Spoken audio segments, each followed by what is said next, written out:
DeathsStalker here.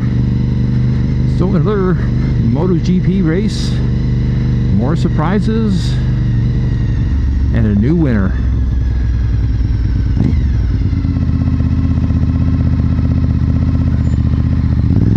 So we're at the second race of the Red Bull Ring in Austria. I'll just put the name up here so you can see it. Since I look at the word, I keep thinking Syria, but it's a Styria or something like that. Anyways, I'm gonna mess it up, so we'll just leave the name there. And a little bit of leftover drama from the previous race. As you recall, Zarco and Morbidelli got into a collision coming out of turn 3, and they crashed, and their bikes nearly took out Valentino Rossi and Maverick Vinales. So the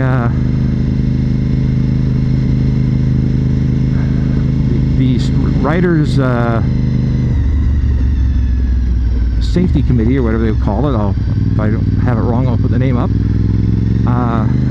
decided that it was due to Zarco's irresponsible riding that the crash occurred, and he, as a penalty, had to start from the pit lane. Now, of course, people were sort of going, well, I don't even know if he's going to ride, because it turned out he had broken the scaphoid of his wrist, and they weren't certain he was going to ride or not. He actually was going to miss Friday's practice and get assessed on Saturday, because he had the surgery and they were required to have 48 hours before the medics check you out to certify you as fit or unfit to race. And he was certified fit, and so he was planning on riding. You know, the rule was it was your next race, so if he was riding injured, starting from the pit lane, there wasn't much expected of him. They should have actually checked with Zarco first, but we'll talk about that later. Now, there was another issue as well in the Moto3 qualifying. One of the guys from the Leopard Honda team crashed and picked his bike up, and it was damaged, and he was trying to get it back to the pits because he had qualified for qualifying 2, and fairing was all wrecked up, so he ripped the fairing off, and he was arguing with the marshals, and they gave him he managed to get the bike started and rode it back to the pits, which, not nice, but not really too against the rules, except somewhere along the line he lost his gloves and was riding back without his gloves. And then coming along, his bike sprung on an oil leak and was proceeding to leak oil all over the track. And of course he wasn't seeing it because it was going all over his foot, and he came into the pits, and you know, he had to talk to the safety committee and all that sort of stuff. But while he was doing this, 2 racers actually returning to the pits crashed on his oil. So there was a big red flag. They had to clean the stuff up. Luckily, the Austrians, they know how to do it right. They had a big it's like a street sweeper you use to clean a highway. It was a big monster of a truck, and it ran along there, because it was about probably at least a good third of the track was covered in this guy's oil, right on the racing line too. So as a penalty, he got this start from like 18th place or something like that, and it sort of like messed everything up a little bit. So qualifying was a little delayed. The racers were worried about some seriously bad looking clouds coming, but luckily the rain held off, and Paul Espargo managed to catch the pole, which was pretty darn impressive.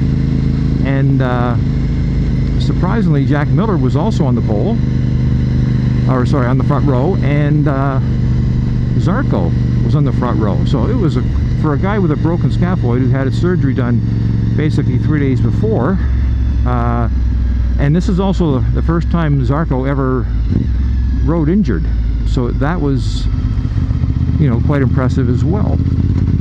But it didn't change anything. He was still starting from the pit lane.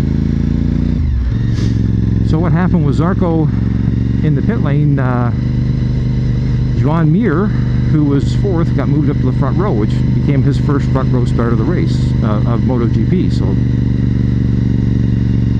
now the Yamahas, they don't like this track, and they were having problems. Fabio Quartararo was having brake problems. He had brake problems the last race, and they made some changes, but I guess they were still there. He qualified quite a ways down. It was not looking good for the Yamahas at all. The KTMs looked really well. Dovi was not too bad, not as good as he was at the first race. So once qualifying finished, Repsol Honda dropped a bombshell, and that was Marc Marquez is going to miss the next 2 to 3 months recovering from his injury. So I'm guessing whatever happened with the first surgery and the second surgery on the plates, something happened or wasn't healing properly, whatever. But anyways, Mark is basically, the championship's over for him. It was pretty well anyways, but this just confirmed it, and there's even questions if he'll be back before the season ends. But then again, some people are saying he could be back sooner. So that's sort of left up in the air. So now let's talk about the race. They were worried about a wet race. It never happened. It just got cloudy, like it just was overcast. And Jack Miller had, on the crash on free practice 2, I guess he had a little, or free practice 3, he had a small crash. It wasn't a big crash, but whatever happened, he tweaked something in his back, and he ended up having to go to the doctors to get checked out, and they think it was a pinched nerve, and so he was on painkillers on the front row, and they weren't certain he was going to be able to finish or not, or even last the whole race, and he wasn't even certain. It just sort of depended on what happened. But they